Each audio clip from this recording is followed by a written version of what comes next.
Bismillahirrahmanirrahim. Assalamualaikum warahmatullahi wabarakatuh. Terima kasih waktu yang diberikan kepada saya. Saya akan membacakan susunan acara diskusi CGP dari Pak Taufik Sofyan Hadi, SDM Mandaran 2 Jambi. Yang pertama yaitu pembukaan, yang kedua sambutan kepala sekolah, acara yang ketiga pemaparan materi, acara yang keempat pembacaan kompetensi, acara yang kelima penutup. Marilah acara pada siang hari ini kita buka dengan bacaan basmalah bersama-sama. Bismillahirrahmanirrahim. Terima kasih, semoga acara nanti berjalan lancar.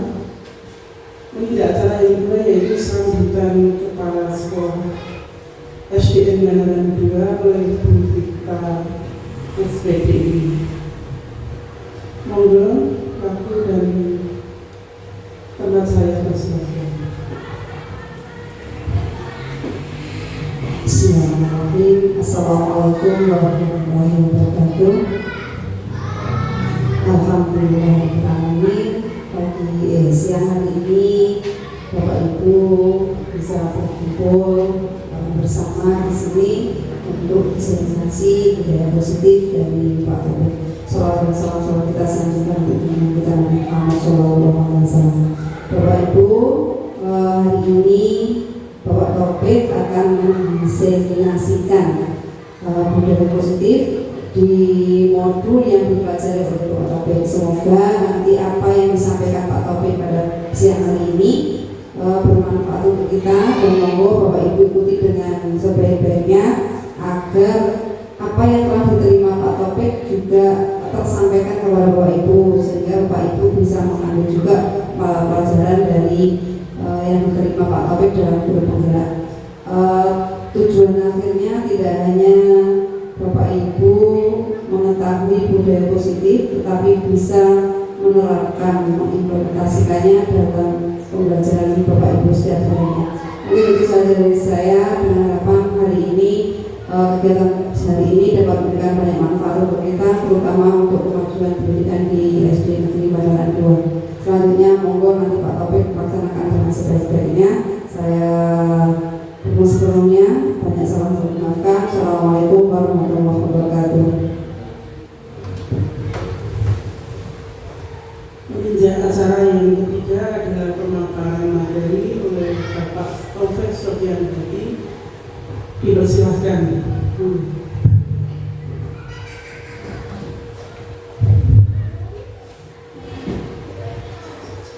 Sebelumnya, Assalamualaikum warahmatullahi wabarakatuh. Alhamdulillah, rabbil alamin. Wassalatu wassalamu ala asyrofil anbiya'i wal mursalin wa ala alihi wa ashabihi ajmain. Amma ba'du. Pertama-tama mari kita ucapkan puji dan syukur kehadirat Allah Subhanahu wa taala yang tentunya atas berkat rahmat beliau sampai detik ini kita diberikan nikmat sehat dan walafiat sehingga kita bisa berkumpul pada siang hari ini di sekolah tercinta kita, yaitu SD Negeri Mandaran 2 Jambi. Yang kedua, semoga sholawat serta salam tetap tercurahkan kepada Nabi kita Nabi Muhammad SAW yang tentunya kita harapkan syafaat beliau pada yaumul akhir.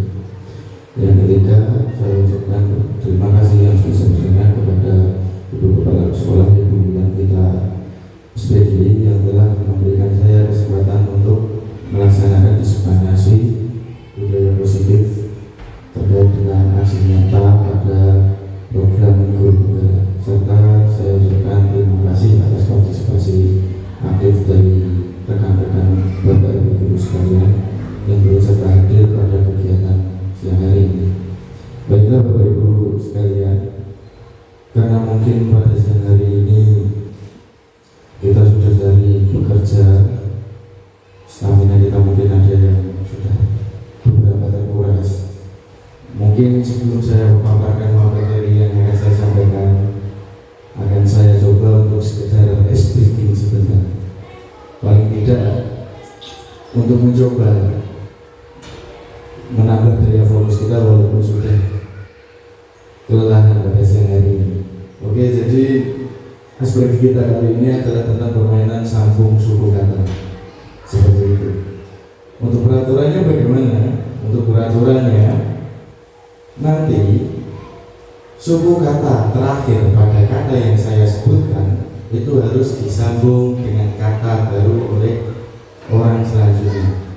Jadi semisal saya menyebutkan kasur, lalu Gusti melanjutkan dari suku kata terakhir yaitu sur. Jadi apa? Sudah. Lalu selanjutnya ya nanti Pak Dharma melanjutkan apa?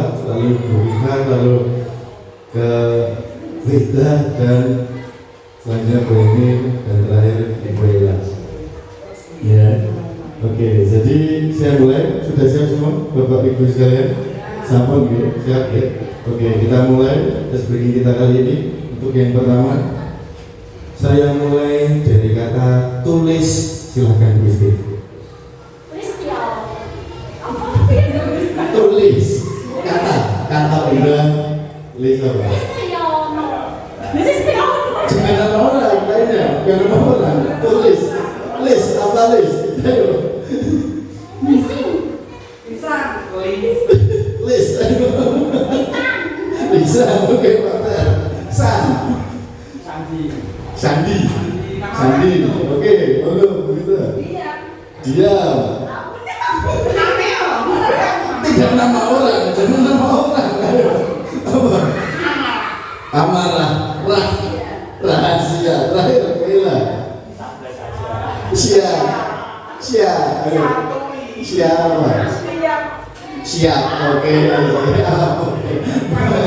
Oke. Yang pertama ini kelihatan masih kaku, ya kan? Tadi terlihat yang terlontar itu namanya Malistiono. Ya. Siapa Ibu Yusro Malistiono itu? Oh, Listiono. Saya kira ada yang namanya Listiono ternyanyi gitu loh kan. Takutnya siapa gitu kan. Oke. Saya pertegas ya, berarti yang kedua nama orang tidak diperkenalkan. Oke. Sekarang mulainya saya ajak. Jadi nanti bukan dari mistik, jadi Ella. Seperti itu, oke? Saya mulai. Sepatu.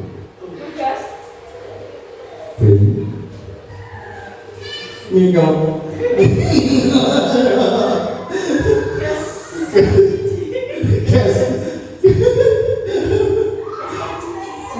LPG.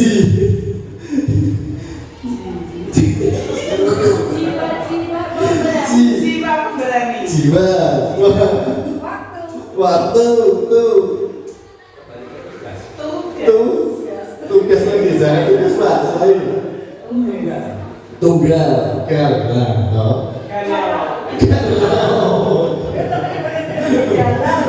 terima kasih tepuk tangan untuk Bapak Ibu. Jadi itu sedikit es breaking dari kita untuk mengingat ya paling tidak meningkatkan motivasi kita hari ini untuk mengikuti pemaparan materi yang akan saya sampaikan. Baiklah, pada siang hari ini saya akan memaparkan materi tentang budaya positif. Di sini kita akan mencari tahu tentang apa sih itu budaya positif, yang dimaksudkan budaya positif itu apa, bagaimana penerapannya, seperti itu. Lalu bagaimana kita mencoba untuk menyusun sebuah program atau membuat budaya di sekolah kita supaya sekolah kita itu melaksanakan budaya yang positif. Nah, di sini nanti ada 6 pembahasan, termasuk yang terakhir nanti ada tambahan yaitu segitiga restitusi. Jadi yang pertama tentang perubahan paradigma baru, kedua tentang disiplin positif, lalu yang ketiga tentang kebutuhan manusia, lalu ada teori motivasi perilaku manusia, lalu ada posisi kontrol guru, yang keenam keyakinan kelas, lalu yang terakhir nanti ada yang namanya segitiga restitusi. Itu 7 hal yang akan kita bahas dalam budaya positif ini. Untuk selanjutnya, seperti yang tertera di situ, apa sih yang dimaksud budaya positif? Pada umumnya adalah budaya positif itu adalah nilai-nilai dan kebiasaan-kebiasaan sekolah yang berpihak pada peserta didik agar mereka dapat berkembang menjadi pribadi yang kritis, penuh hormat dan tanggung jawab. Itu adalah budaya positif. Nilai-nilai dan kebiasaan-kebiasaan di sekolah yang berpihak kepada peserta didik agar mereka berkembang menjadi pribadi yang kritis, penuh hormat dan bertanggung jawab. Lalu selanjutnya, budaya positif terkait itu sebelumnya ada sebuah paradigma baru. Kalau dulu kita kenal adanya namanya stimulus respon. Mungkin Bapak Ibu sudah kenal atau tak asing dengan teori itu. Stimulus respon, ketika kita memberikan stimulus maka respon apa yang didapatkan atau diharapkan. Atau mungkin Bapak Ibu waktu di pendidikan kuliah 1 pernah namanya stimulus respon, itu pembelajaran dengan reinforcement, yaitu dimana dorongan kepada murid kita itu ada 2 jenis penguatan. Salah satunya melalui motivasi atau rewarding, yang kedua melalui punishment, itu adalah reinforcement. Tapi ternyata sekarang sudah ada paradigma baru terkait 2 hal tersebut. Terkait dengan stimulus respon, sekarang itu menjadi teori kontrol, di mana stimulus respon itu kebutuhan semua sama. Ketika kita melakukan stimulus respon itu kita menganggap objek kita itu kadang kebutuhannya sama. Padahal sesungguhnya anak didik kita itu mempunyai latar belakang yang berbeda-beda, punya kebutuhan yang berbeda-beda. Selain itu, pada stimulus respon itu guru mencoba mengubah murid agar berpandangan sama dengan guru. Hal itu sudah tentu di teori ini akan paradigma barunya akan berbeda. Karena apa? Karena ternyata murid itu punya pandangan sendiri, tidak bisa kita buat sama. Mereka punya pikiran sendiri yang bisa berkembang. Lalu perilaku buruk siswa dilihat sebagai sebuah kesalahan. Seringkali ketika anak-anak melakukan hal yang tidak sesuai itu dianggap sebagai kesalahan. Lalu guru bisa mengontrol murid dan murid berpikir menang kalah.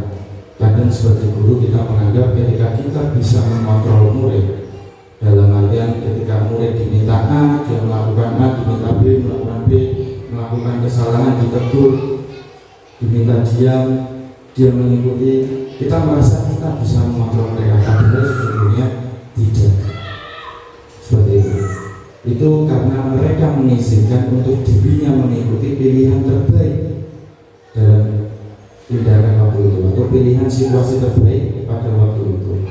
Jadi semisal seorang guru melihat ada anak didik yang ramai di kelas, lalu gurunya meminta untuk tertib dengan cara diam, seperti itu. Pilihan terbaik siswa murid pada waktu itu adalah mengikuti perintah guru, karena mungkin ada latar belakang takut dan seterusnya. Nah itu bagi seorang guru dianggap bisa mengontrol, padahal tidak seperti itu kenyataannya. Nah, lalu selanjutnya, kaitan perubahan paradigma tadi dari bahwa ilusi guru mengontrol murid seperti yang dipaparkan di depan tadi, bahwasanya kadang guru itu menganggap bisa mengatur siswa. Akan tetapi ternyata murid itu mempunyai pikiran sendiri, dia mempunyai ide, pola pikir yang terus berkembang. Seperti itu. Ilusi bahwa kritik dan membuat orang merasa bersalah dapat menguatkan karakter. Jadi kadang pendekatan kita kepada anak itu membuat anak itu merasa bersalah.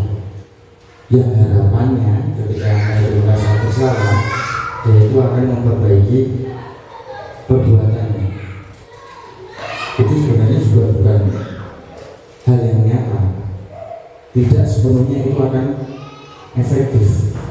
Lalu selanjutnya, ilusi bahwa semua penguatan positif, efektif, dan bermanfaat.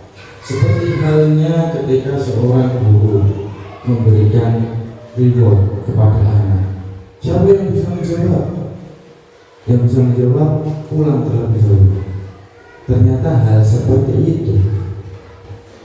itu menyebabkan dampak yang negatif. Karena apa? Karena sifatnya anak akan berusaha karena ada timbal balik, bukan karena anak berusaha untuk mendapatkan sesuatu yang berguna bagi mereka.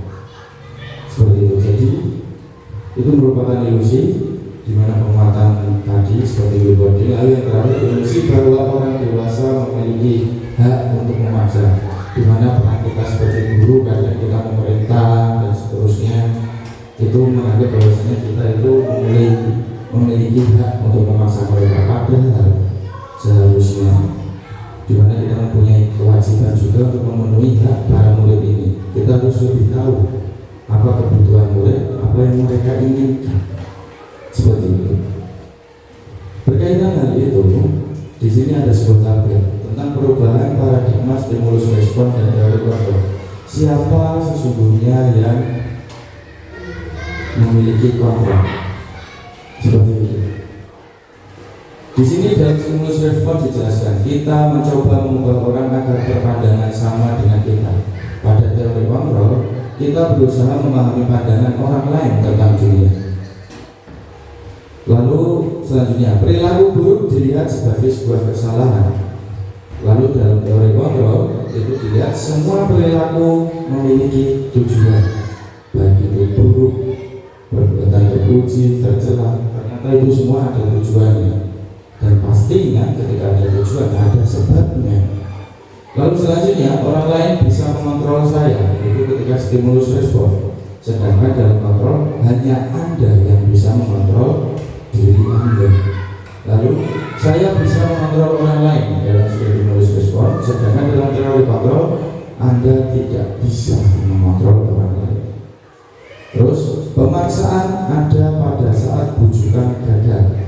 Mungkin ketika kita menyuruh anak ternyata tidak bisa, lalu jalan terakhirnya harus dipaksa, ditarik, misal seperti itu, ayo maju ke depan, misal seperti itu. Tapi ternyata kolaborasi konsensus menciptakan pilihan-pilihan baru. Ada beberapa hal yang bisa kita tawarkan untuk anak ini bisa memilih. Yang terakhir, model berpikir menang kalah pada stimulus respon. Sedangkan dalam teori kontrol itu adalah model berpikir menang-menang, atau lebih kita kenal mungkin win-win solution, istilahnya seperti itu, baik untuk guru, baik juga untuk murid, seperti itu. Nah, sekilas dari perubahan paradigma yang sudah saya paparkan tentang teori stimulus respon, juga tentang teori kontrol, sebenarnya yang ingin saya tanyakan kepada Bapak Ibu semua, mungkin nanti bisa turut berpartisipasi aktif, ada mic juga. Nah, menurut Bapak Ibu, siapa sesungguhnya yang memiliki kontrol dalam sebuah pembelajaran?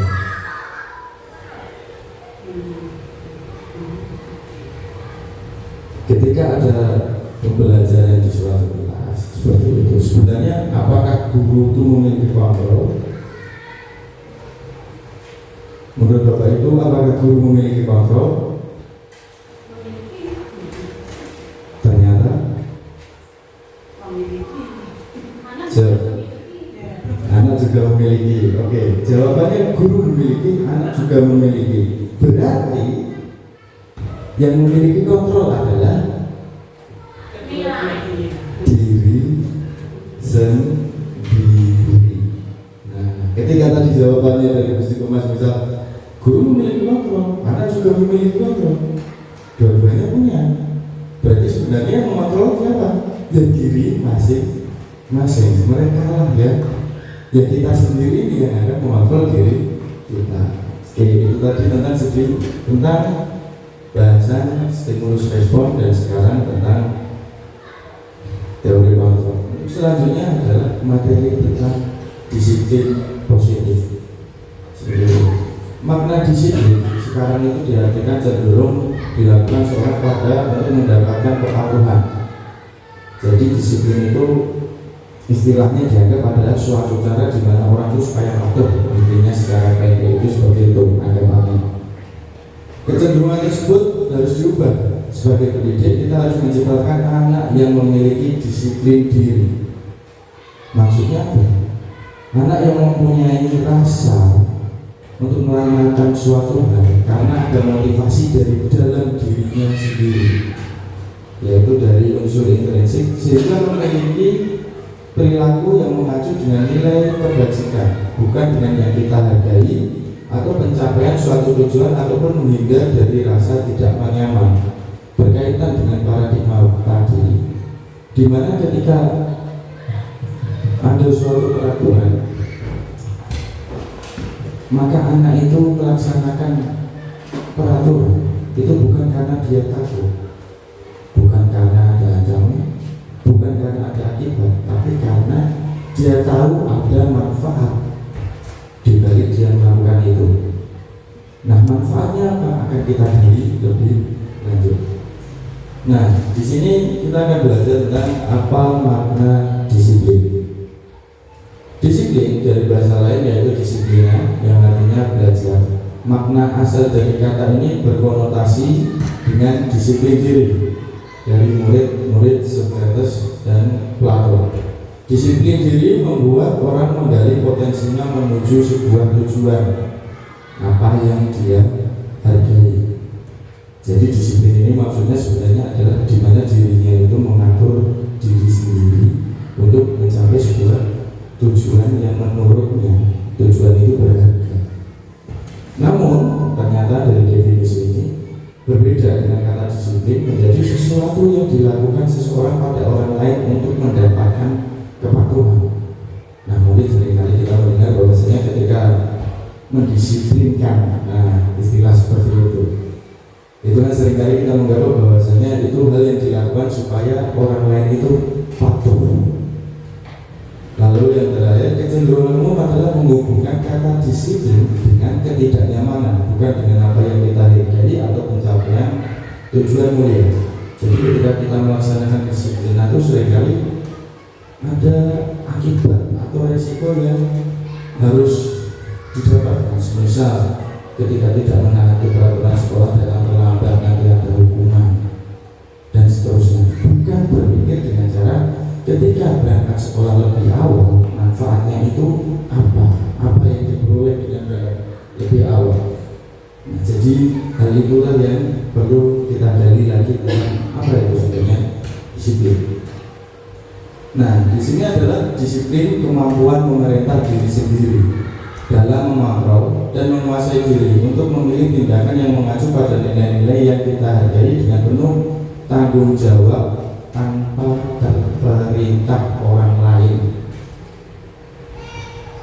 Jadi dari pernyataan ini sebenarnya dapat kita simpulkan, ketika ada orang yang disiplin bukan berarti mereka itu sebenarnya mematuhi aturan-aturan itu, tapi dengan sadar mereka dapat memenuhi peraturan itu karena dia tahu dia punya rasa tanggung jawab, karena dia tahu ada manfaat dari dia melakukan itu, bukan karena ada hukuman, ancaman atau konsekuensi lainnya. Dari pernyataan ini, disiplin seharusnya berkaitan dengan kemampuan seseorang dalam mengontrol diri.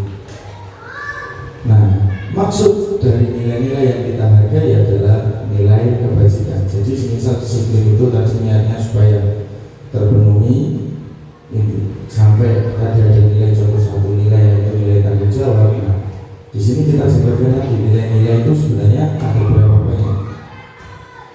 Nilai-nilai itu adalah sesuatu yang kita hargai, di mana isinya itu nilainya nilai kebajikan, sifat-sifat positif manusia yang merupakan tujuan mulia yang ingin dicapai setiap individu.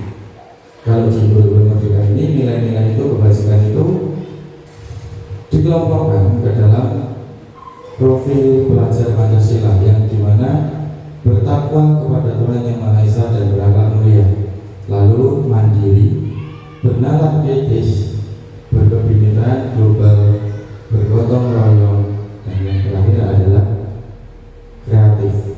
Nah, semisal saya ada pertanyaan, menurut Bapak Ibu, nanti silakan usul pendapatnya ya.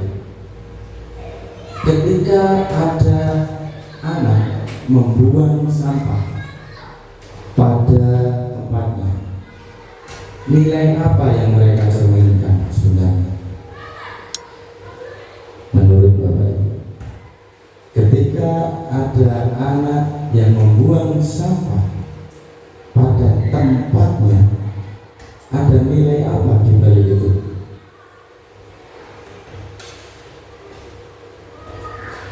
Monggo. Mungkin nilai apa? Nilainya tidak harus yang di sini. Nilainya. Tadi kan ada tanggung jawab, terus ada ini, masih ada banyak lagi nilai-nilai itu. Menurut Bapak Ibu apa? Tanggung jawab. Oke. Lalu ada lagi? Disiplin, ada lagi?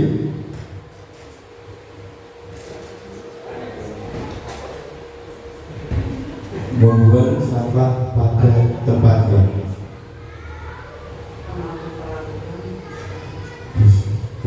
Ada juga kebersihan. Nah, nilai-nilai itu sebenarnya yang perlu kita yakinkan ke anak-anak kita. Seperti itu. Jadi kadang kita terlalu fokus memberitahu ke anak-anak buang sampah di tempatnya, jaga kebersihan. Tapi anak tidak tahu nilai apa sebenarnya yang ada di balik kegiatannya. Manfaat jadi orang yang bertanggung jawab itu apa? Mereka mungkin belum tahu. Manfaat dari menjaga kebersihannya apa? Kenyamanannya apa? Hal-hal seperti itulah yang perlu kita beritahu lebih lanjut kepada anak-anak kita. Nah, selanjutnya terkait dengan kebutuhan dasar manusia, bahwasanya seluruh perilaku yang dilakukan murid pada dasarnya memiliki tujuan.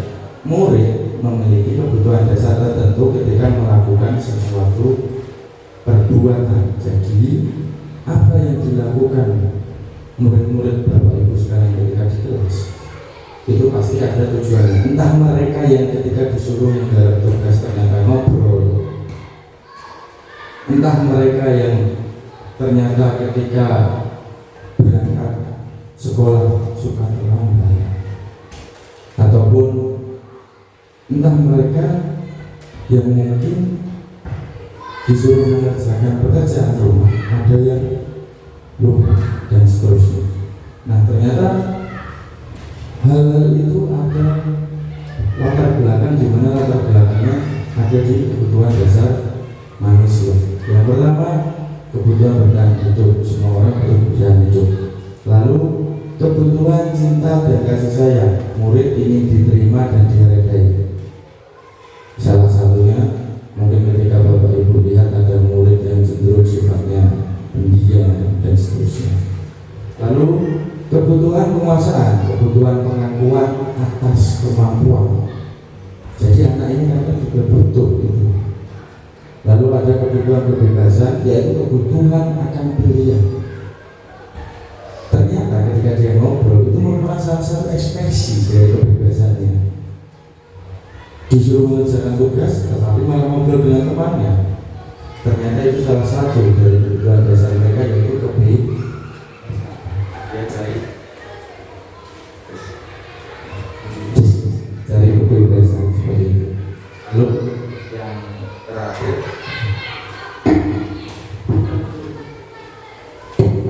yang terakhir, yaitu kesenangan, kebutuhan untuk merasa senang. Jadi kadang mereka masih suka bermain dengan teman seperti itu.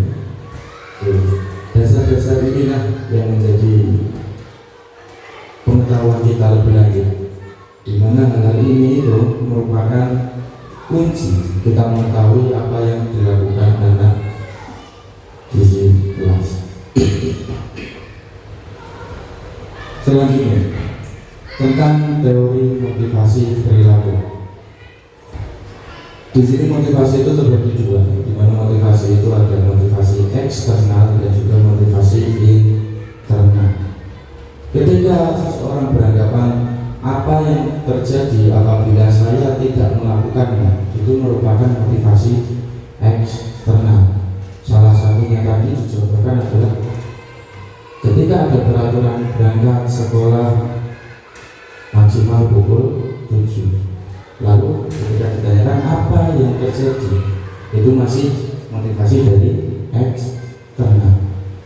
Lalu yang kedua, apa yang akan saya dapatkan apabila saya melakukannya? Ini kalau tadi kita flashback seperti contoh ketika siapa yang bisa menjawab bisa pulang lebih dahulu atau istirahat lebih dahulu, itu juga termasuk motivasi eksternal. Nah, sedangkan yang terakhir, untuk menghargai diri sendiri, saya akan menjadi orang seperti apa bila saya melakukannya. Nah, inilah yang menjadi fokus dari disiplin positif, di mana anak-anak itu diharapkan mampu melaksanakan keyakinan atau nilai-nilai kebajikan karena mereka sadar dan mengetahui manfaatnya. Seperti itu. Jadi ada motivasi dari diri mereka sendiri, bukan karena faktor eksternal. Nah, motivasi adalah dorongan yang timbul pada diri seseorang secara sadar atau tidak sadar untuk melakukan suatu tindakan dengan tujuan tertentu. Itu adalah motivasi. Jadi sebuah hal yang membuat seseorang mau melakukan sesuatu, entah secara sadar ataupun tidak. Motivasi eksternal seperti yang dijelaskan tadi, murid melakukan kedisiplinan dikarenakan takut. Contohnya itu menghindar dari hukuman atau pengharapan akan bentuk penghargaan. Ini semua adalah contoh-contoh motivasi eksternal. Sedangkan ketika motivasi internal adalah murid melakukan disiplinan karena sadar akan nilai-nilai kebajikan dalam dirinya, menghargai nilai kebajikan diri sendiri. Dia tahu manfaatnya, meyakini, menerapkan. Dia tahu dengan dia melakukan, dia tahu apa manfaatnya. Nah, diharapkan disiplin positif itu anak-anak itu mempunyai motivasi internal, bukan dari motivasi eksternal. Nah, selanjutnya selain itu, di sini adalah kita masuk ke bagian posisi kontrol guru. Kalau Bapak Ibu lihat di sini itu ada beberapa ikon atau beberapa gambar yang mungkin mewakili dari kata di bawahnya.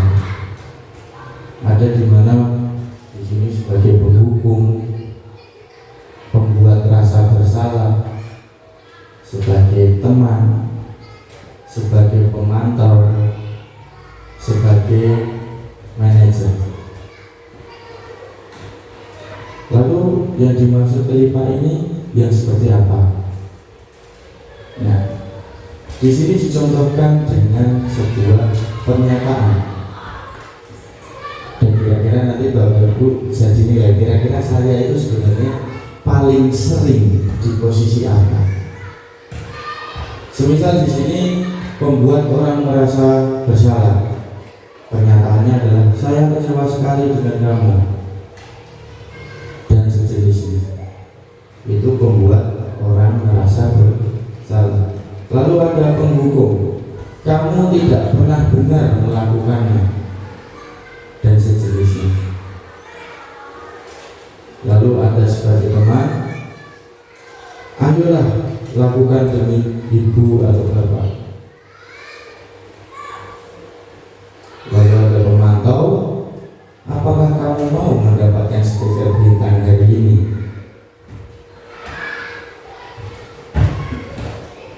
Lalu manajer, bagaimana kamu bisa menyelesaikan masalah ini? Lalu yang ini juga sama bagi kedua, penghukum, kamu selalu yang paling terakhir, penghukum.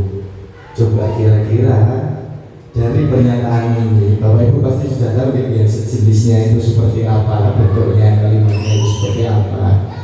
Coba mungkin bisa satu persatu Bapak Ibu ungkapkan, kira-kira saya itu di posisi yang mana? Sebagai pembuat orang merasa bersalah, sebagai penghukum, sebagai teman, pemantau, atau manajer.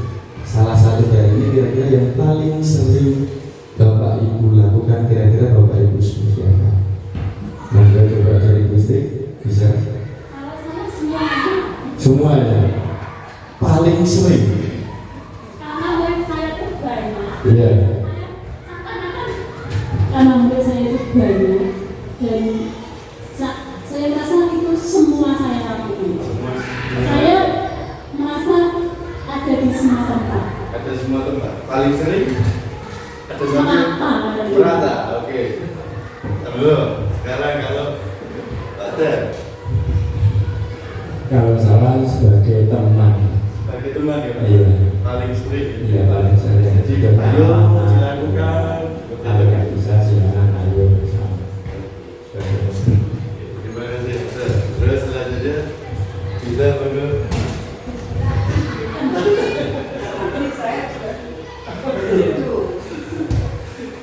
Saya biasanya juga seperti Pak Dan menjadi teman, tapi kadang-kala ya juga apa ya?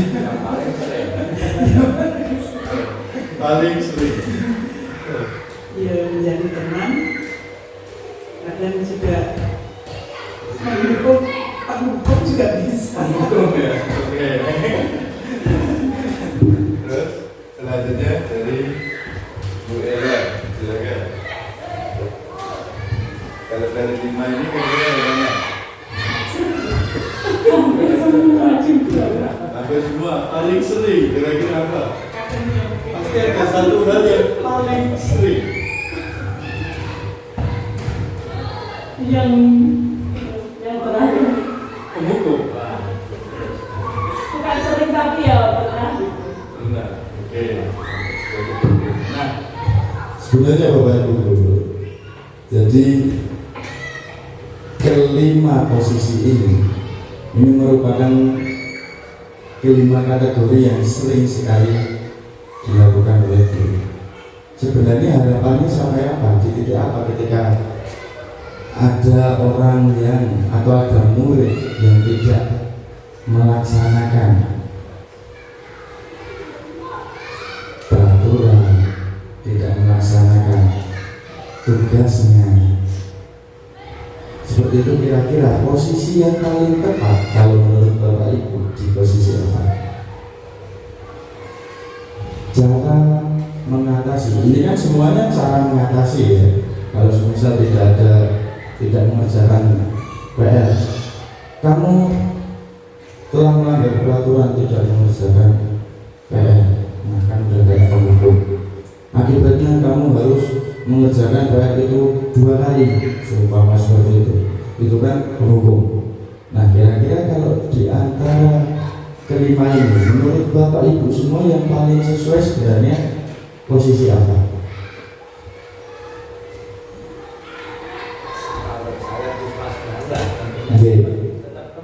Sebagai teman, oke. Jika ya,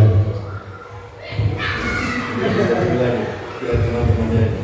ya kalau di kelas bawah itu biasanya kan cenderung ke teman. Kenapa nggak jangan PR? Ada apa? Masalah apa? Dan kemarin sudah tak beritahu. Biar tidak lupa kerjakan dengan kelompok langsung. Kalau masalah kenapa kamu tidak bisa kok bisa lupa? Kerjakan 2 kali lipat. Jadi Ini nanti Bapak Ibu semua akan 3 perspektif sudut pandang. Karena kebetulan kita lengkap, ada guru kelas rendah mewakili kelas rendah, ada guru mewakili kelas tinggi, dan yang terakhir ada yang mewakili dari kelas rendah dan kelas tinggi. Nah, jadi nanti persepsinya kita akan banyak. Nah, jadi dari situ kita akan tahu mana sih sebenarnya kita harus berperan. Jadi ini di sini ada sebuah peran kontrol guru. Ada 5, membuat orang bersalah, penghukum, teman, pemantau, manajer. Ciri-cirinya itu seperti di sebelah ini. Nah, saya kecewa sekali dengan kamu, itu orang yang membuat merasa bersalah. Kalimat sejenisnya ada banyak, ya. Seperti itu. Lalu ada penghukum. Kamu tidak benar, kamu telah melanggar, maka hukumannya, nah itu penghukum. Sebagai teman, apa kamu tidak kasihan sama Bapak Ibu dulu? Bapak Ibu dulu sudah menjelaskan panjang lebar, ayo coba kamu mengerjakan. Lalu ada juga pemantau. Apakah kamu mau mendapatkan hari ini, mendapatkan stiker bintang hari ini? Siapa yang kira-kira mau pulang lebih cepat pada hari ini? Lalu yang terakhir, bagaimana kamu bisa menyelesaikan masalah ini? Apa solusi yang kamu bisa berikan untuk mengatasi persoalannya? Nah, dari 5 posisi ini, karena dari perwakilan kelas tinggi, kira-kira posisi apa yang paling pas sebagai seorang guru? Posisi sebagai membuat orang bersalah, sebagai penghukum, sebagai teman, sebagai pemantau, atau sebagai manajer? Silakan.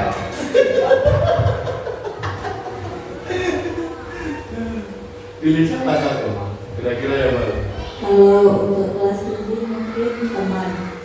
Harus salah satu, nggak boleh dua. Boleh? Kalau mau juga batas.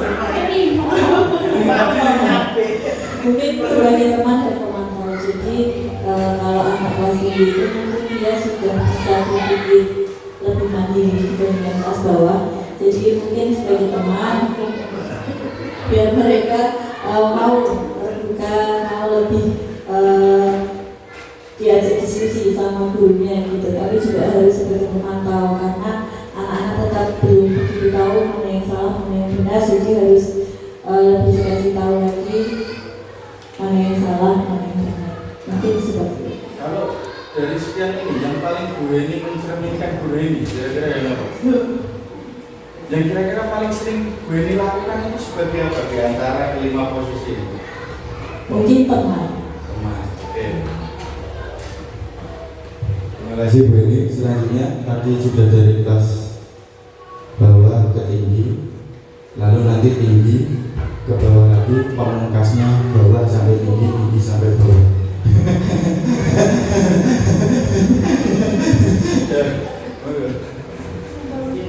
Ini belajar dulu ayo. Yang pas. Nah, sekarang kalau yang pas itu menurutnya yang mana? Ya, satu berarti kalau ini pilihan tadi kan boleh milih. Sekarang kalau menurutnya yang paling pas yang mana? Satu saja.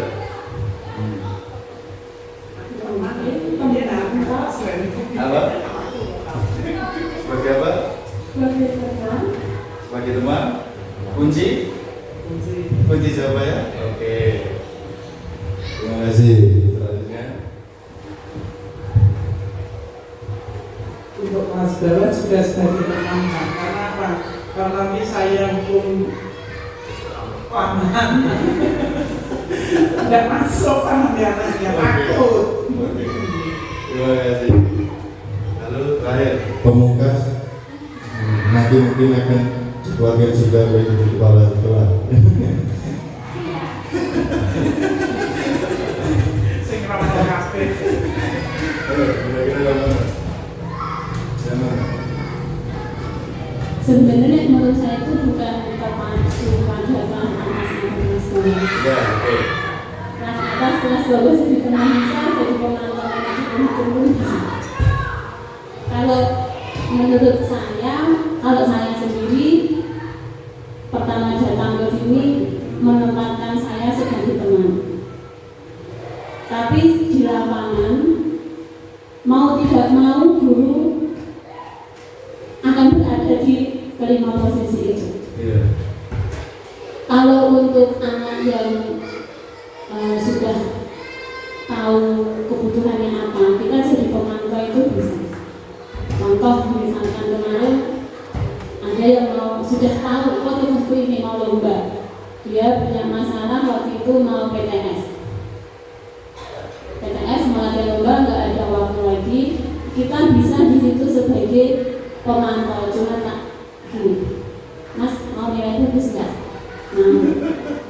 Oke, hari ini B nggak ikut ujian PAI, tapi latihan sampai selesai itu kita bisa jadi pemantau untuk anak-anak yang seperti itu sudah bisa dianakkan. Manajer sebagai manajer pun juga bisa, apalagi itu kelas atas yang memang sudah bisa, ya sudah lebih memahami tentang tugas-tugasnya dalam belajar. Sebagai penghukum, iya mau nggak mau seperti itu, karena saya tetap berprinsip yang namanya riba dan punishment itu tetap harus ada. Apalagi untuk anak-anak yang berulang-ulang diingatkan nggak bisa, ditanya nggak mau menjawab, ditanya maunya apa nggak mau menjawab.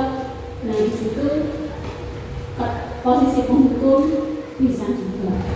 untuk membuat orang merasa bersalah, itu juga bisa Pak menurut saya. Apalagi kita kan guru dituntut untuk membangun karakter, membentuk moral itu, apalagi anak itu tidak ada yang namanya 100% dia sudah tahu mana yang benar dan mana yang salah. Termasuk kalau tadi ada teori kontrol G pun bagi saya itu masih bersifat dinamis. Bisa saja nanti suatu saat teori itu akan berubah gitu. Jadi bisa saja kita karena sudah berkali-kali nggak bisa mau nggak mau diingatkan ini salah di sini.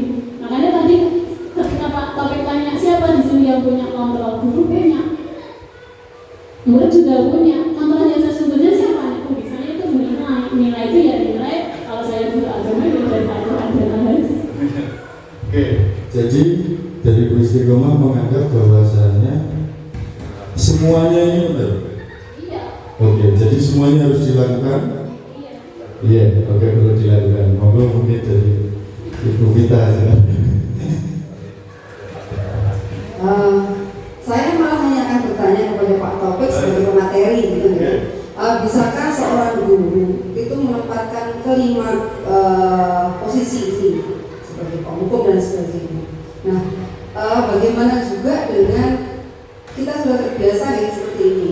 Pertama dipaksa, kemudian terpaksa, kemudian biasa. Ada hal seperti ini juga dalam dari karakter memang seperti itu. Jadi saya ingin maaf Pak Taufik lebih menekankan lagi sebenarnya guru itu bisa tidak dalam kelima posisi ini.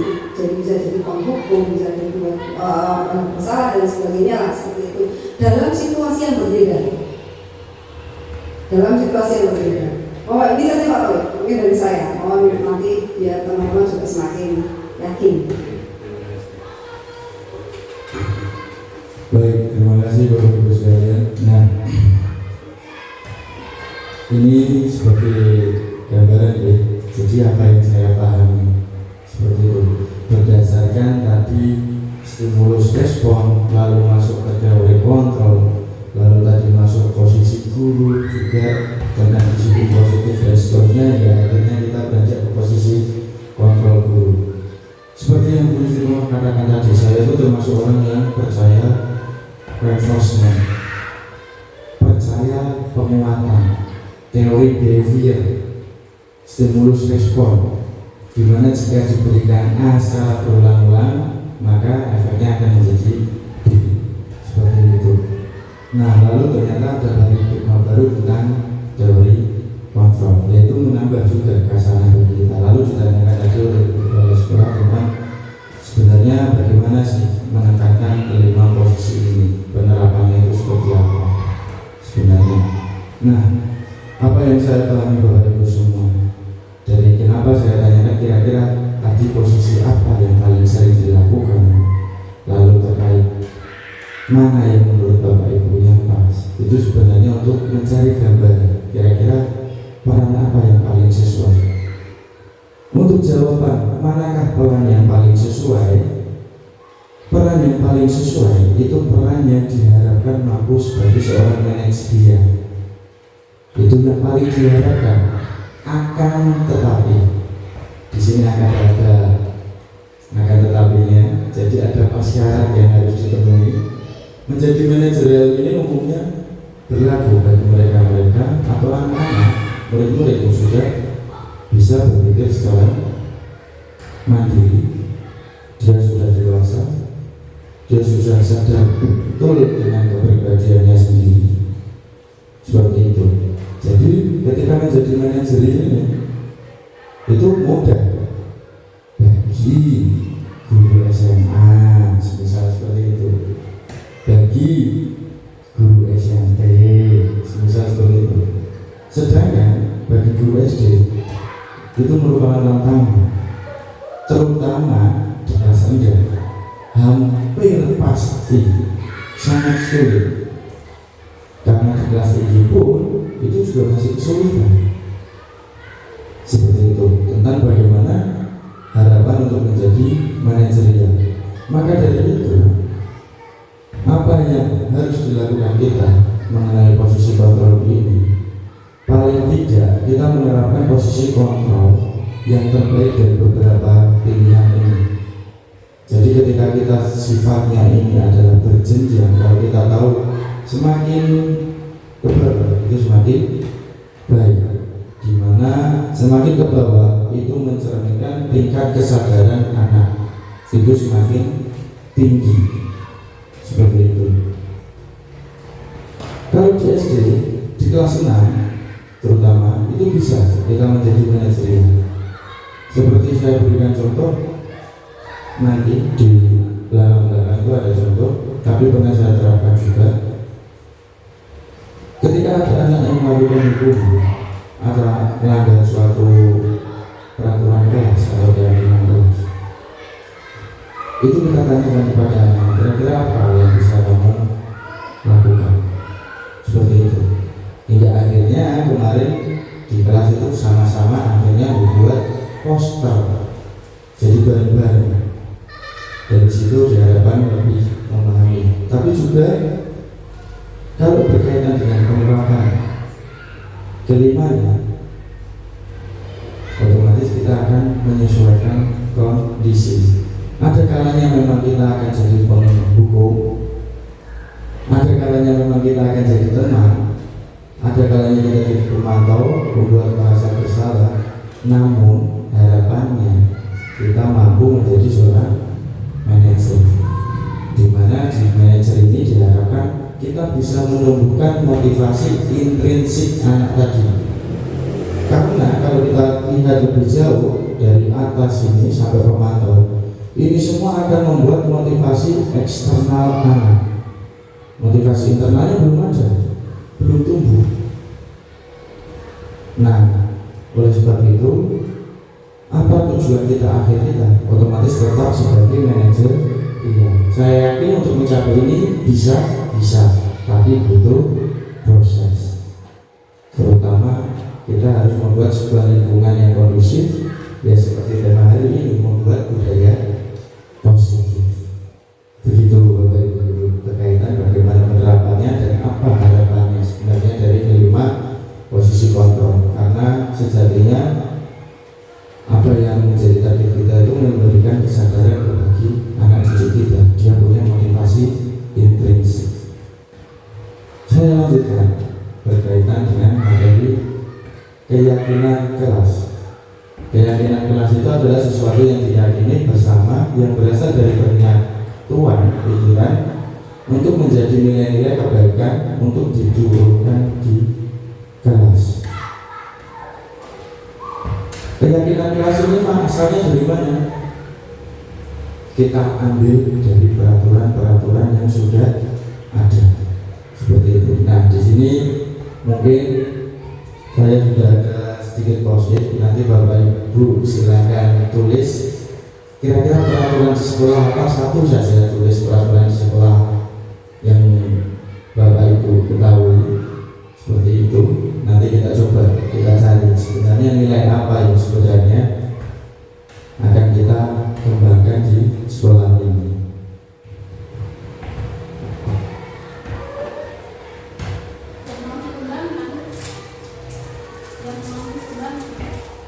Kita lanjut bicara.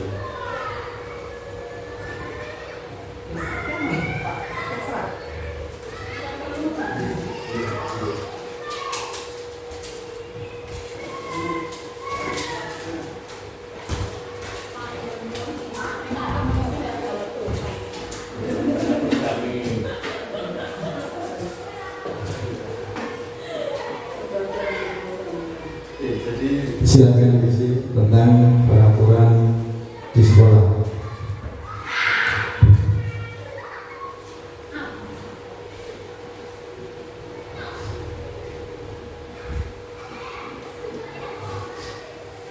Kira-kira apa peraturan sekolah sejauh ini yang sudah dilaksanakan? Oke, satu saja, jadi kalau sampai banyak, satu saja. Yang sudah selesai silakan resen supaya yang belum nanti tidak sama. Monggo dikerjakan. Memakai seragam sekolah, Pak. Oke. memakai seragam sekolah. Jadi jawaban itu tidak digunakan lagi deh. Memakai seragam sekolah. Lalu ada lagi. Datang tepat waktu. Datang tepat waktu. Datang tepat waktu. Oke.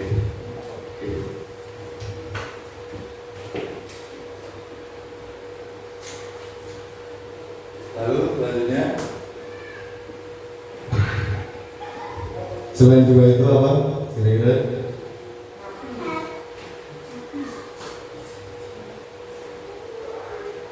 Peraturan di sekolah. Bebas atau belum?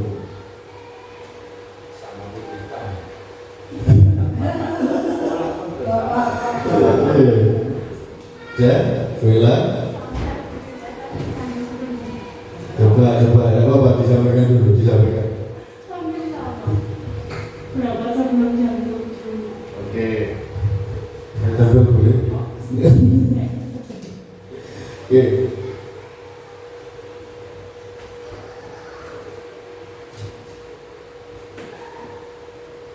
Berangkat sebelum jam 7. Monggo ada satu lagi kira-kira apa? Iya.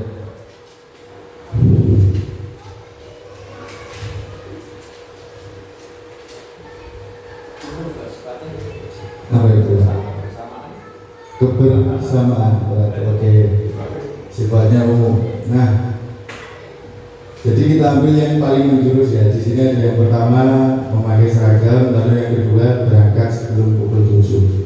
Nah, dari dua hal ini, kira-kira kalau kita lanjutkan ke tahap ini, dari dua hal ini, kira-kira apa sih nilai yang ingin didapatkan? Nah, di sini bisa dilihat tentang keyakinan kelas adalah nilai-nilai kebajikan atau prinsip-prinsip universal yang disepakati bersama secara universal, lepas dari belakang suku, negara, bahasa maupun agama. Menurut dosen, suatu keyakinan akan lebih memotivasi seseorang dalam intrinsik seseorang, akan lebih bersemangat untuk menjalankan keyakinan daripada hanya sekedar mengikuti serangkaian peraturan. Nah, ini tadi cara pembentukan keyakinan kelas. Kalau tadi saya minta Bapak Ibu untuk menuliskan suatu peraturan, itu merupakan langkah awalnya. Karena keyakinan kelas itu bersifat abstrak daripada peraturan, lebih universal daripada sekedar peraturan, yang lebih rinci dan konkret. Keyakinan kelas berupa pernyataan-pernyataan yang universal. Pernyataan keyakinan kelas senantiasa dibuat dalam bentuk positif.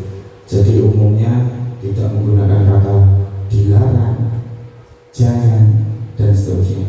Lalu keyakinan kelas hendaknya tidak terlalu banyak sehingga mudah diingat dan dipahami.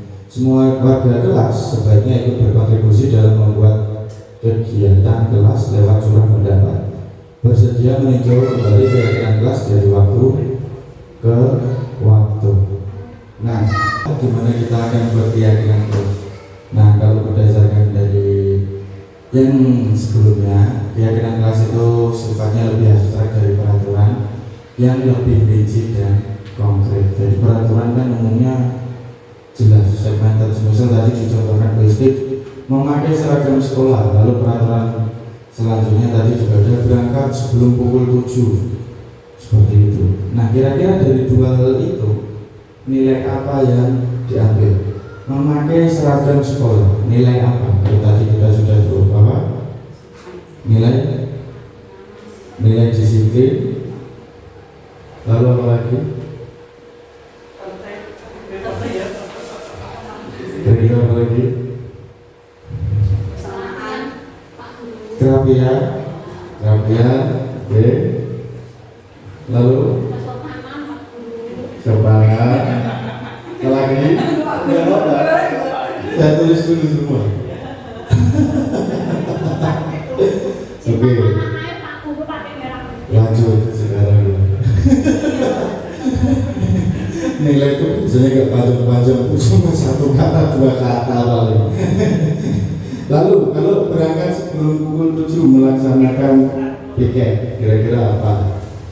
Sama dengan atasnya, masuk disiplin juga. Oke.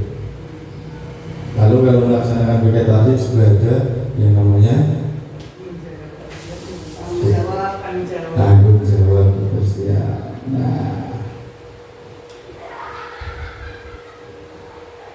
ini kan sebenarnya adalah nilai-nilai dari peraturan yang kita buat atau kita laksanakan sejauh ini. Nah, dari nilai-nilai yang ini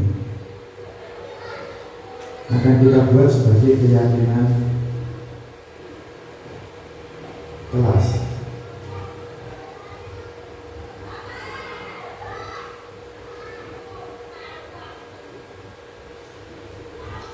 Yang sifatnya tadi universal, tadi tidak segmented seperti peraturan ini, tapi lebih luas lagi.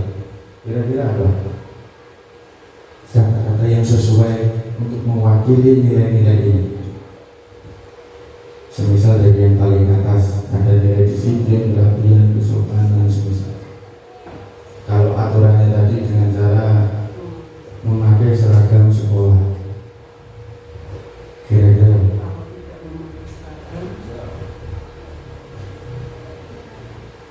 semisal keyakinan sekolahnya saya buat, kalau tadi aturannya memakai seragam sekolah,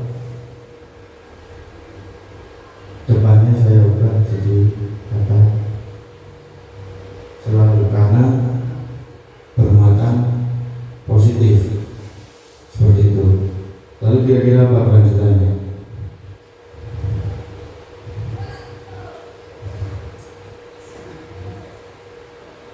Selalu memakai seragam. Ya, memakai seragam sesuai ketentuan. Gitu. Oke. Nah, ini salah satu keyakinan kelas yang dimana muatannya itu maksudnya, tujuannya itu positif, seperti itu. Jadi tidak berupa larangan. Yang dimana dari keyakinan ini memakai seragam sesuai ketentuan itu diharapkan anak tahu dari hal ini dia itu sebenarnya sudah melaksanakan 3 hal ini. Contoh secara sederhana, kenapa kok orang harus pakai seragam?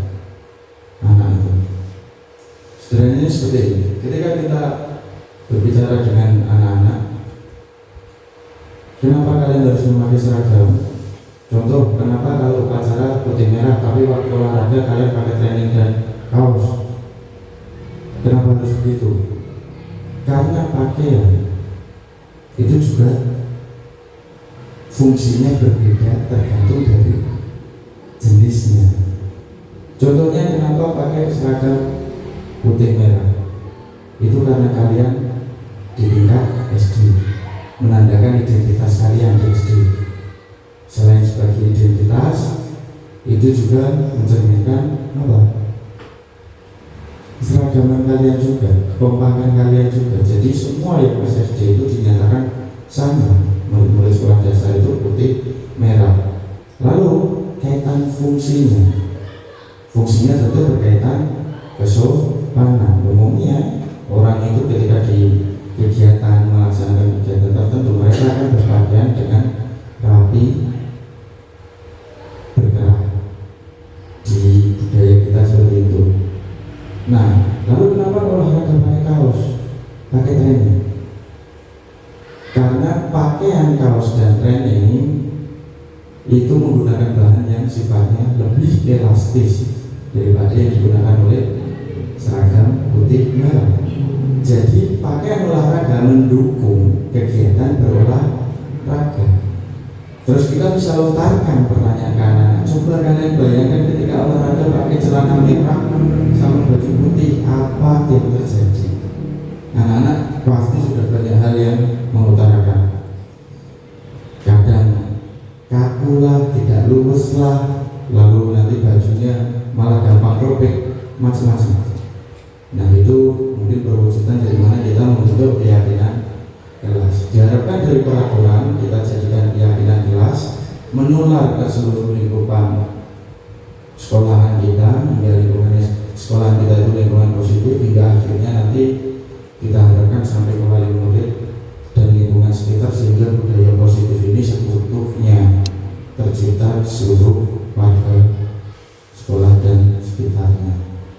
Nah, yang terakhir ini merupakan tindak lanjut dari mana kita akan berproses atau menuju ke peran kontrol guru menjadi seorang manajerial.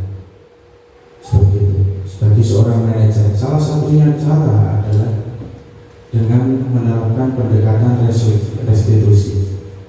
Restitusi itu merupakan salah satu cara menanamkan disiplin, di mana tujuannya memperbaiki kesalahan sehingga mereka bisa kembali pada kelompok mereka dengan karakter yang lebih kuat. Maksudnya apa? Ketika kita menghadapi anak dengan cara menggunakan segitiga restitusi, itu ada banyak anak sadar akan apa yang dia berbuat. Anak sadar kenapa dia berbuat, lalu anak sadar apa yang harus dilakukannya untuk menebus perbuatannya yang kurang tepat. Seperti itu. Melalui restitusi, guru dapat membantu murid menjadi lebih memiliki tujuan disiplin positif serta memulihkan dirinya setelah berbuat salah. Jadi anak ini tidak merasa tertekan karena dia sudah membuat kesalahan, lalu membantu murid untuk jujur pada diri sendiri dan mengevaluasi dampak dari kesalahan yang dilakukan. Ketika kita melakukan restitusi, kita akan tahu alasan dibalik kenapa anak berbuat yang melanggar peraturan. Lalu yang terakhir, memberikan penawaran bukan paksaan.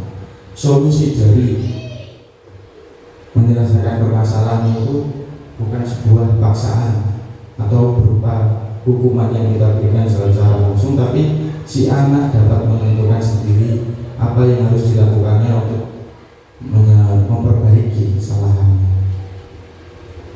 Nah, di sini adalah perbedaan dari hukuman, konsekuensi, dan restitusi.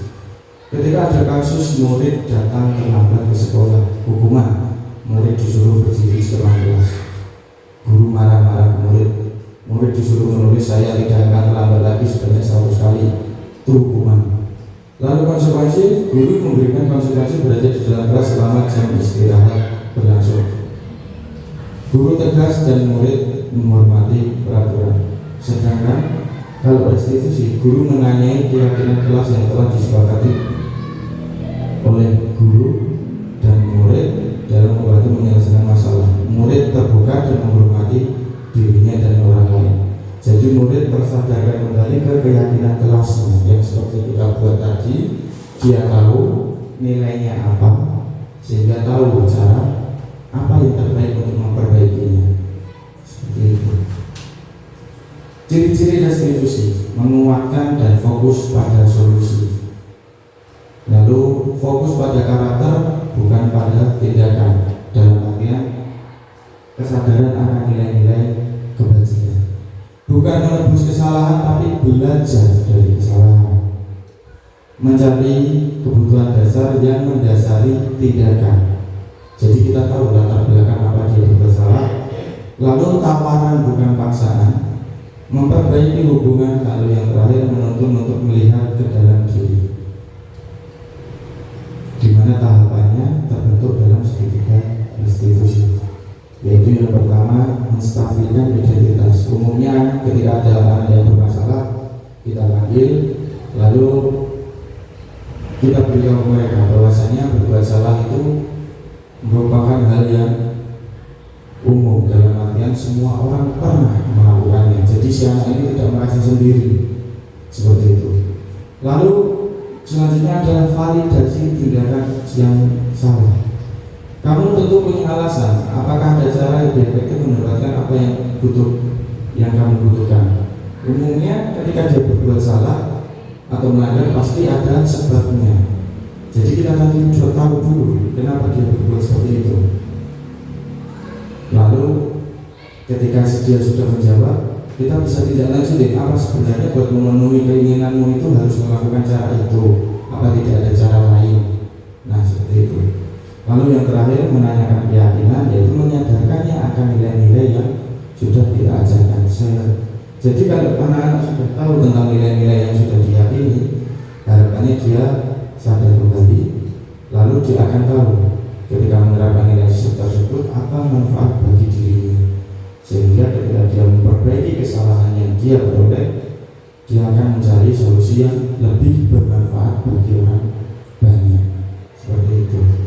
Nah, untuk praktisnya di sini saya mengadakan sebuah tim kegiatan skenario di mana di sini Septian itu mengganggu Radit Pandu ketika sedang mengerjakan tugas, bahwasanya keyakinan di kelasnya itu selalu tertib di dalam kelas, di mana di dalamnya itu ada nilai menghormati. Jadi ketika ada orang berbicara maka orang lain harus memperhatikan. Seperti itu.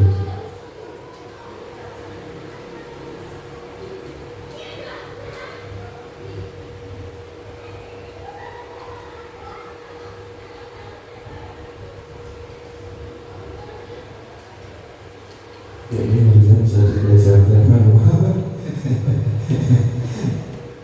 Oke. Jadi ini sudah dikenali.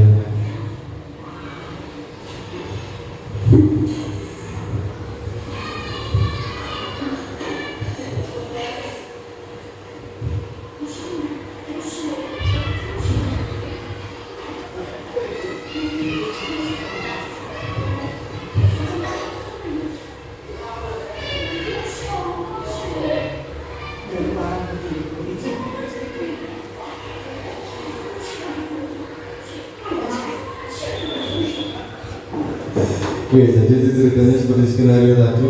Si Septian ini mengganggu temannya yang sedang fokus mengerjakan tugas. Nah, lalu penerapan restitusinya bagaimana? Kemudian simulasinya seperti ini.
Nah, itu tadi penggalan tentang penerapan segitiga restitusinya, Bapak Ibu sekalian. Jadi dari Septian tadi sebenarnya kita cari tahu alasannya dia itu ternyata karena pusing pelajaran. Nah, lalu dari situ kita lakukan tindakan. Umumnya kalau di SD mungkin suka mengemukakan ide, kira-kira cara memperbaiki solusi dari apa yang dia lakukan supaya bermanfaat bagi orang banyak itu apa. Si anak tidak punya ide, kita bisa menuntunnya. Seperti dalam skenario tadi, saya menentunya untuk kira-kira bisa tidak membuat poster kaitan peraturan sekolah, kaitan keyakinan kelas. Seperti itu, yang posternya mungkin bisa Bapak Ibu lihat di belakang itu di di sebelah sana. Itu sudah ada poster-poster yang itu dibuat tentang keyakinan kelas. Ada macam-macam ternyata. Jadi sudut pandang anak-anak tentang keyakinan kelas, tentang peraturan kelas itu gambarnya mewakili macam-macam. Itu mungkin hal positif yang membuat anak supaya lebih sadar tentang nilai-nilai keyakinan kelas. Nah, untuk selanjutnya ini adalah kegiatan refleksi Bapak Ibu. Silakan Bapak Ibu tulis di form apa yang saya bagikan ini. Ini merupakan akhir kegiatan pada pemaparan materi saya. Kira-kira perasaan Bapak Ibu saat ini seperti apa setelah semua pemaparan materi disampaikan? Lalu setelah mengikuti pengibatan definisi hari ini, saya jadi paham bahwa kira-kira apakah ada informasi atau hal yang dapat Bapak Ibu manfaatkan lebih lanjut. Lalu yang terakhir, target saya selanjutnya adalah kira-kira setelah seperti ini, tahu tentang hal-hal seperti ini, kira-kira hal apa yang ingin Bapak Ibu lakukan yang berkaitan dengan budaya positif. Monggo silakan ditulis masing-masing.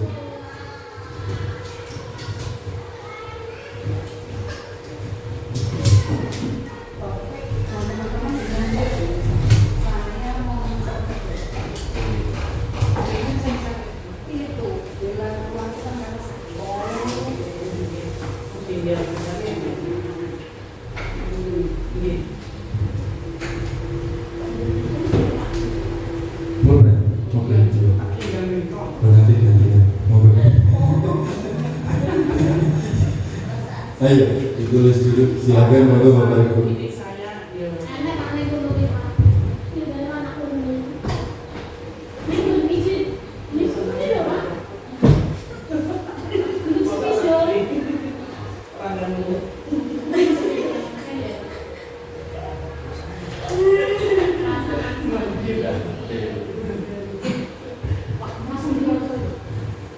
Ayo Bu ini ditulis, baik Bu ini.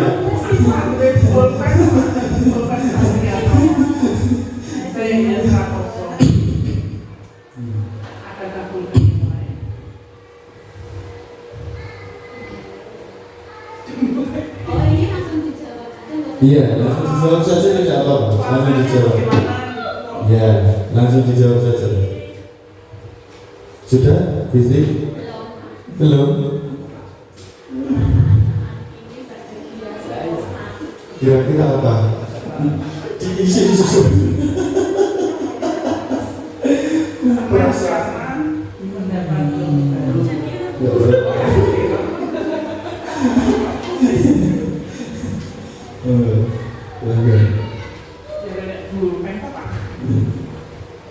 ini nanti ganti. Itu loh, sepi dulu kan bisa dia kemana? Coba saja dulu. Di jero nasi tuh. Oh iya.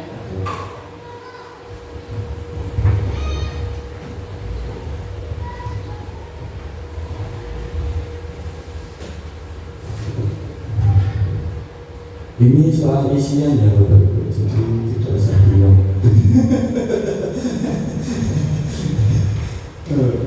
Ini bukan soal, jadi tidak ada yang benar ataupun salah.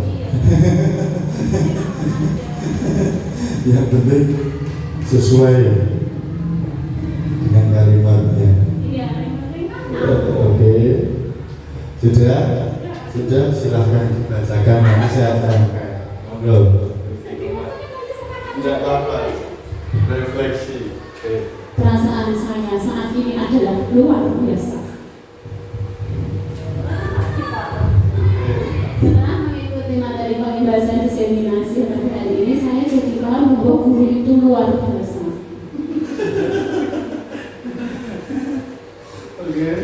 Target saya selanjutnya adalah belajar lagi dan belajar lagi. Sama. Jadi puisi ini serba luar biasa ya. Lalu target selanjutnya belajar. Oke, ini bagus nih. Berarti motivasinya adalah jadi pelajar sepanjang hayat. Oke. Utlubil ilma minalati ilalati. Itu bahasa yang artinya tuntutlah ilmu dari buaya sampai liang lahat. Oke, Pak Dar sudah? Sudah? Mau? Iya, mau juga.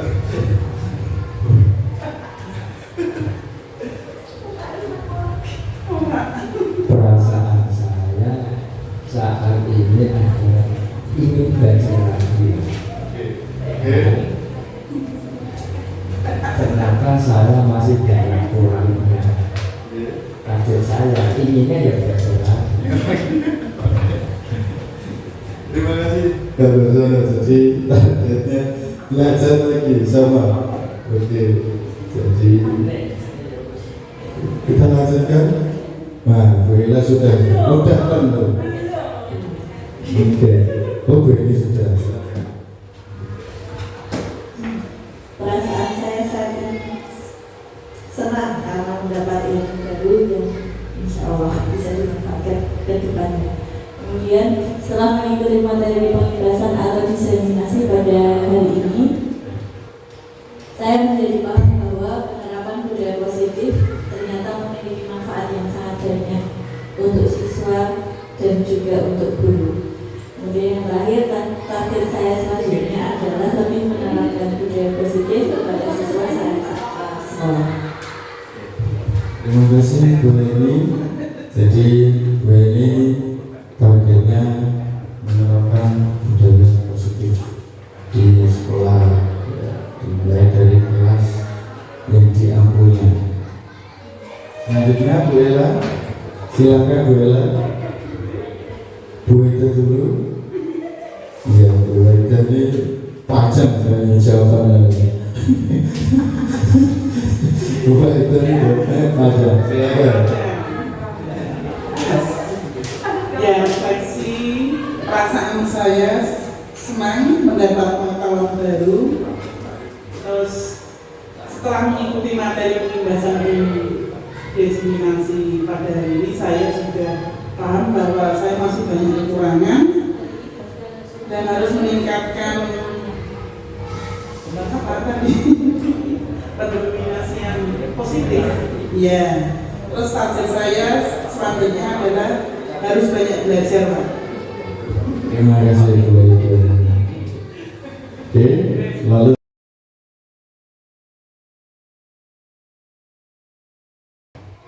Assalamualaikum warahmatullahi wabarakatuh.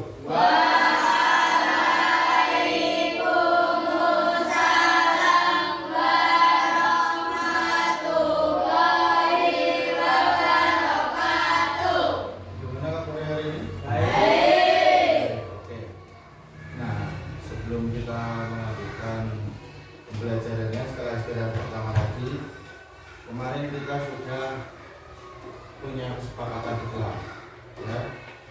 Pak Taufik minta kesepakatan itu kalian buat menjadi sebuah poster, ya kan?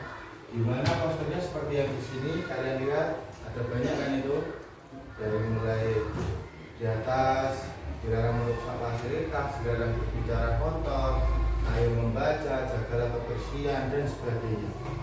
Ada banyak kan? Nah, hari ini ternyata Pak Taufik menemukan ada sedikit permasalahan yang tidak sesuai dengan apa yang kita yakini ini dalam poster ini. Nanti Pak Taufik ajak kalian untuk ke salah satu tempat di sekolah ini. Menurut kalian keadaannya bagaimana? Nanti sama-sama kita lihat. Setelah itu nanti di kelas kita putuskan solusi apa yang baik. Seperti itu, oke? Oke, kalau begitu silakan siap-siap dulu, nanti kita menuju tempatnya. Oke?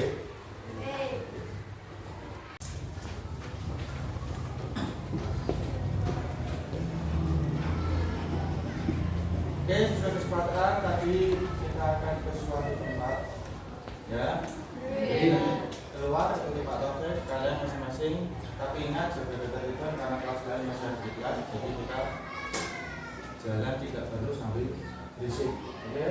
Jadi nanti satu-satu untuk Pak Taufik. Yuk, sekarang keluar dulu. Yuk.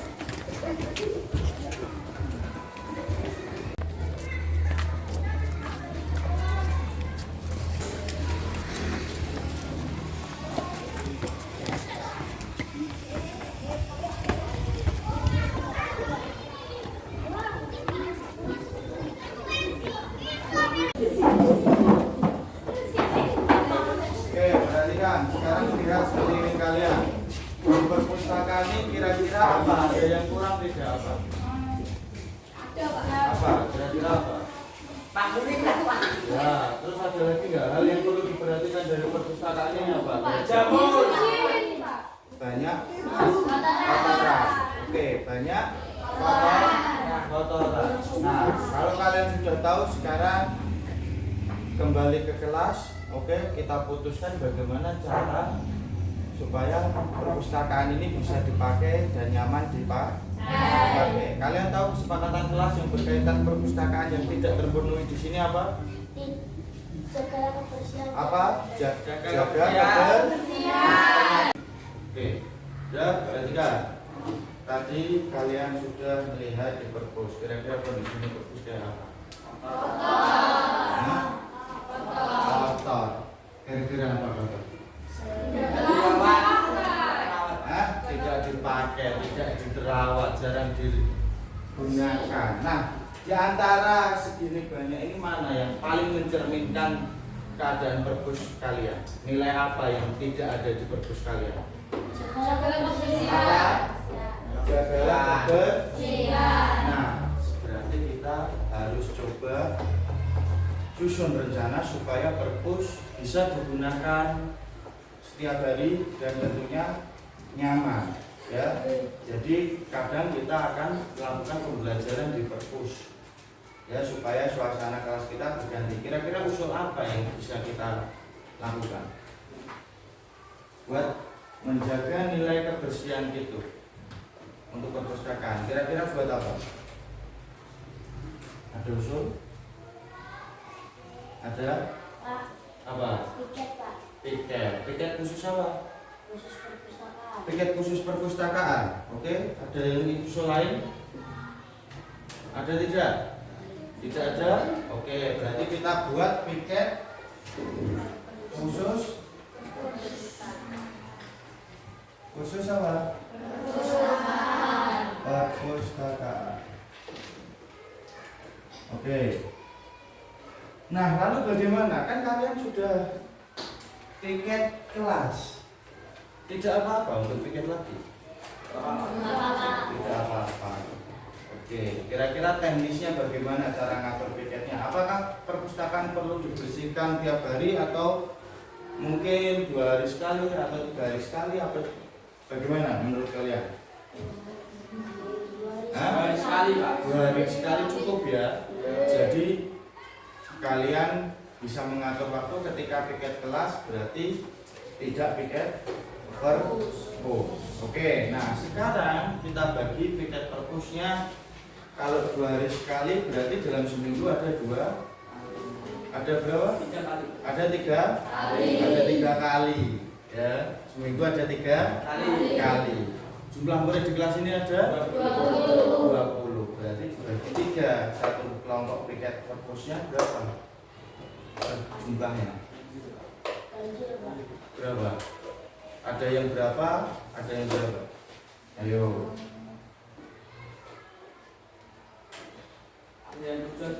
Ada yang 7, ada yang 6. Oke, nah sekarang kita tentukan dulu hari piket khusus perpustakaan. Hari apa saja? Senin, Rabu. Senin, Rabu. lalu apa? Kira-kira hari apa lagi? Rabu. Terus apa lagi? Jumat ya. Oke. Tentukan 3 hari ini alasannya supaya hari Sabtu bisa kita Pakai. Oke. Nah, yang selain piket hari Senin siapa? Sedikit, Pak. Senin semua, berarti kalau Senin semua piket harus ada yang tidak piket. Kira-kira perwakilan dulu 6 orang pertama. Siapa yang mau piket perpus dari Senin? Siapa dulu yang berani tunjuk jari? Ayo, siapa? Septian, lalu Alvaro, Reza. Yang lainnya nanti ya bagi tugas dulu. Pokoknya kita bagi laki-laki dan perempuan supaya seimbang. Kita ambil 3. Siapa? Karena jumlah laki-laki perempuannya seimbang kan? Iya kan? Yang laki-laki 11, perempuannya 9. Laki-laki 11, perempuannya 9.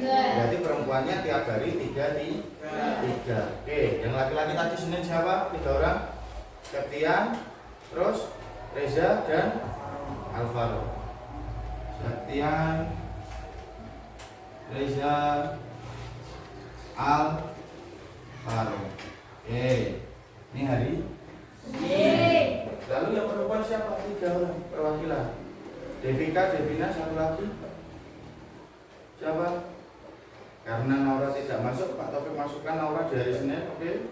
Tidak masalah? Hah? Tidak masalah? Oke. Devina, Devika, Naura.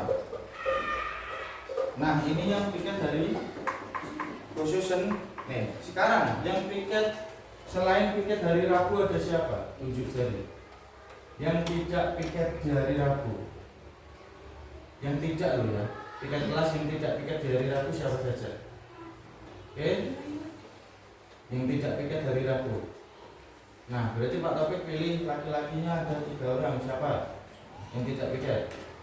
Yang tidak piket hari Rabu ada Pandu, di situ Bim, satu lagi Abang. Oke, Pandu, Bim. Pak, Bim, aku pikir Pak. Oh, tadi kok tunjuk jari Bim? Hah? Ayo, berarti diganti. Siapa? Ganti siapa? Jaka. Oke. Terus perempuannya 3 orang. Siapa? Hilda, Veronica, Navia. Oke. Ya, Veronica, Navia. Oke, lalu yang hari Jumat sekarang sisanya berarti loh. Siapa yang belum di sini? Adil, Alda, Adil, Bibi, David, Ais, Nafa, siapa? Algita. Ada berapa ini? 1, 2, 3, 4, 5, 6, 7, 8. Nah, ini sebaiknya kita oper ke hari Senin. 1 orang dipindah ke hari Senin. Siapa di antara daftar ini yang mau pindah ke hari Senin? 1 orang. Siapa? Harusnya laki-laki. Siapa? Radit. Oke, Radit dipindah hari Senin ya. Oke, Radit pindah hari Senin ya. Oke. Jaka piket dari Rabu? Iya. Tidak toh. Udah toh. Yang di daftar ini pastikan tidak piket di kelas ya. Udah jelas? Udah paham? Kalau sudah, ini didokumentasikan, sekretarisnya bisa ditulis di piket. Nanti kita buat poster piket khusus perpus KKA. Oke? Sudah sepakat sekarang? Sudah. Terus kira-kira kita memulai membersihkannya itu pagi hari ya. Oke, jadi ada yang piket kelas, ada yang piket perpus. Begitu. Jadi datang lebih awal. Kita bersihkan tiap perpus itu berhari sekali. Kita bersihkan sama-sama. Oke. Itu kesepakatan yang sudah kita buat terkait menjaga kebersihan di perpustakaan. Semoga apa yang kita lakukan bisa terus berjalan dengan lancar ya. Untuk alat kebersihannya, karena perpus mungkin masih belum ada alat kebersihannya sendiri, bisa pakai alat kebersihan kelas. Nanti gantian ya. Kebetulan alat kebersihan kelas kita ada banyak, jadi nanti mungkin separuhnya bisa ditunjangkan untuk yang piket ke perpus ya. Seperti itu. Oke, paham semua? Sepakat semua? Ada usulan lagi lainnya atau masukan? Kira-kira buat apa seperti itu? Pak, jadwal hariannya dibuat pengumuman. Pak, jadwal perpikat perpusnya buat pengumuman. Seperti itu. Dibikin kertas tempel-tempel biar tahu orangnya. Karena ternyata di kelas kita ada yang lupa hari itu. Oke, seperti itu ya. Sepakat, Dil? Oke, kalau sudah mulai hari Senin kita mulai membersihkan. Oke, terima kasih. Kalau gitu kita lanjutkan pelajarannya seperti biasa. Apa pelajarannya? Tematik. Oke, silakan siapkan dulu tema.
Assalamualaikum warahmatullahi wabarakatuh. Perkenalkan, nama saya Devika dari kelas 6 SD Negeri Banaran 2. Setelah saya dan teman-teman saya membersihkan perpustakaan itu menjadi bersih dan nyaman untuk dipakai saat pelajaran. Maka itu saya setuju dengan adanya jadwal piket khusus perpustakaan tersebut. Sekian dari saya, terima kasih. Wassalamualaikum warahmatullahi wabarakatuh. Assalamualaikum warahmatullahi wabarakatuh. Nama saya Arfian Alvaro Putra Rama dari SDN Banaran 2 Kalijabe. Piket di perpustakaan sangat menyenangkan dengan teman-teman. Piket perpustakaan menjadi perpustakaan lebih bersih dan indah. Wassalamualaikum warahmatullahi wabarakatuh.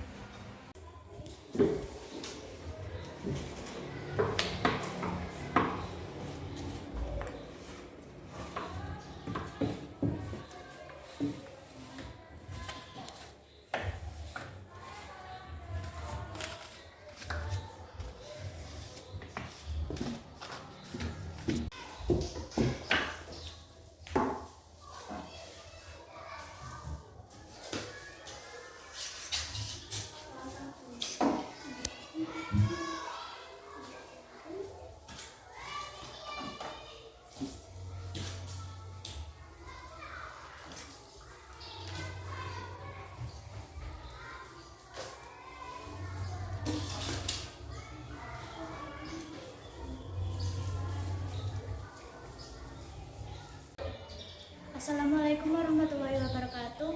Perkenalkan, nama saya Hilda Sekar Anjani dari kelas 6 sekolah di SD Negeri Banaran 2. Pendapat saya tentang piket perpustakaan ini sangat bagus karena perpustakaan dapat digunakan lagi dengan nyaman. Pendapat saya sudah itu saja.